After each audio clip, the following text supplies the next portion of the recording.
Do not mistake silence for weakness, for the lion may be king, but even the king falls when the leopard decides to hunt. In the sprawling village of Umweze, where the red earth was rich and the palm trees touched the sky, there lived a man named Obinna.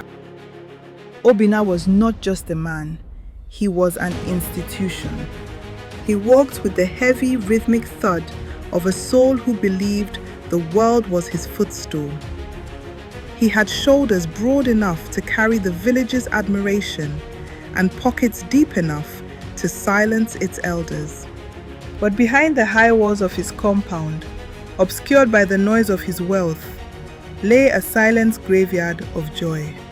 His first wife, Adanna, had been the village rose, vibrant, laughing, and full of life. But Obinna did not want a rose. He wanted a stone.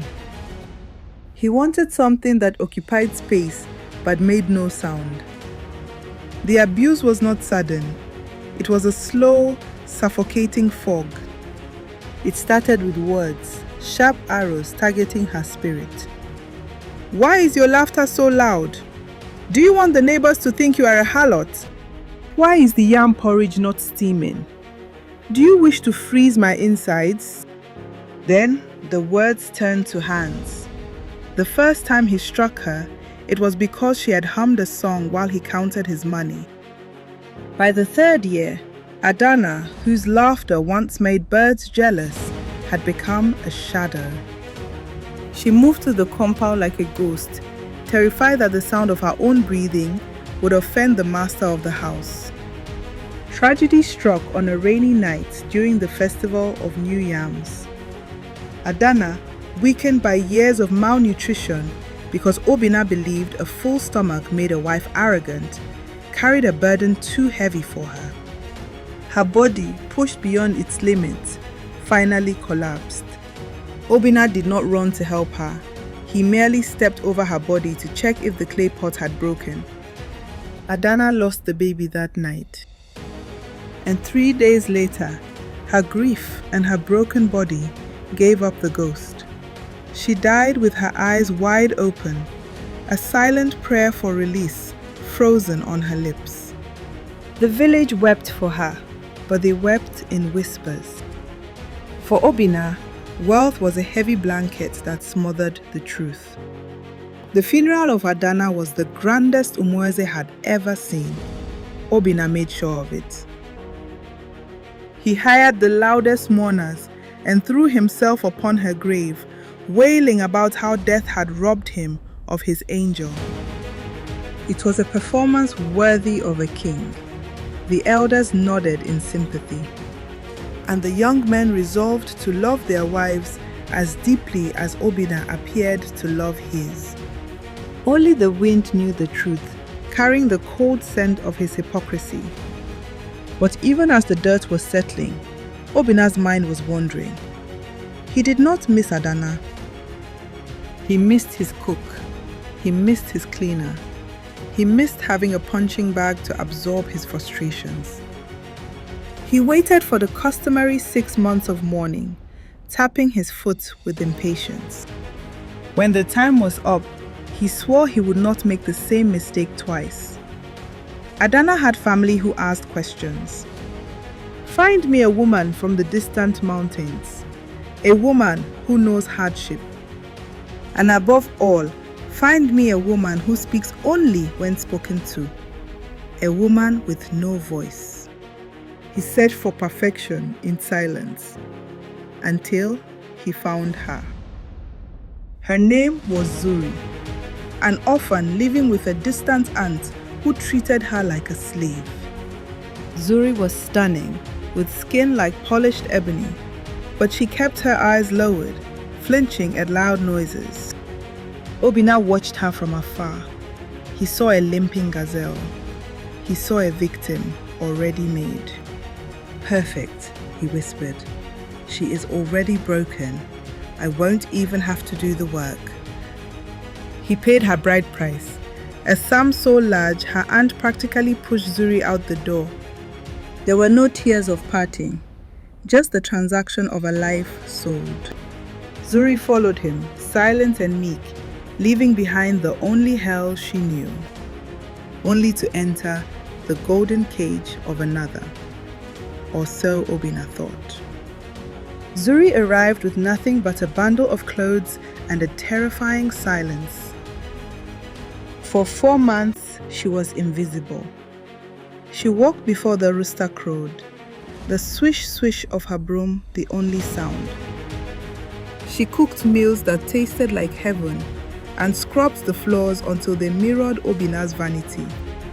She served him with a submissiveness that made Obinna's chest swell with pride. "My new wife," he bragged. "She is not a woman, she is a spirit. I haven't heard her voice in weeks." But a bully needs a reaction. Obinna began to test the waters, missing the thrill of dominance. One evening, he purposely kicked a bowl of soup she was serving. The scalding liquid burned her skin. Any other woman would have screamed. But Zuri simply knelt and whispered, "I am sorry, my husband. I was clumsy." Obinna felt a surge of dark power. He had total control. He began to withhold money for food, forcing her to beg.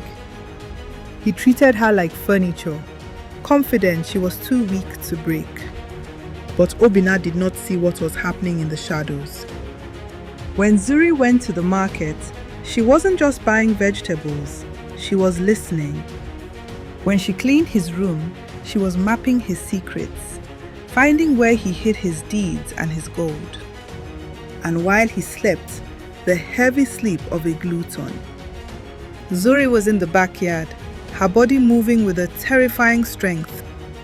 She was practicing, preparing.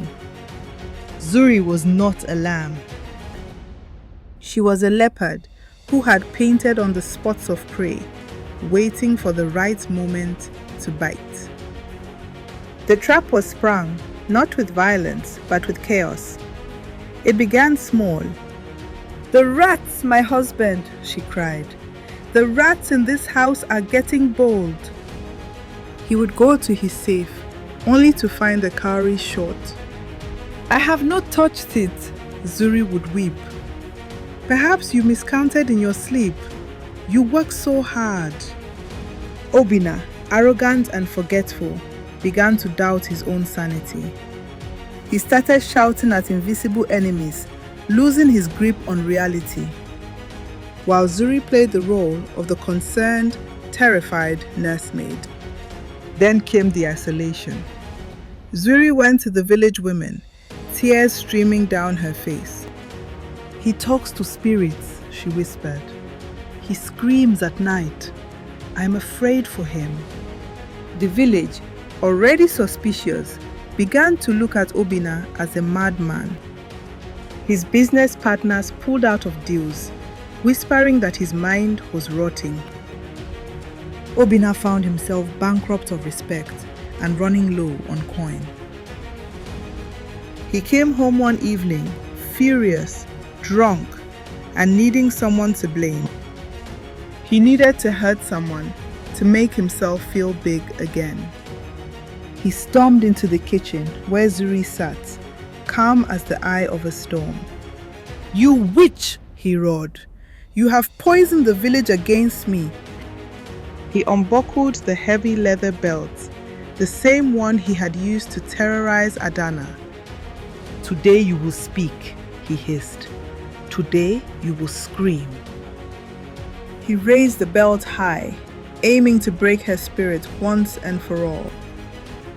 The blow came down fast, destined for her neck. But the sound of the strike never came.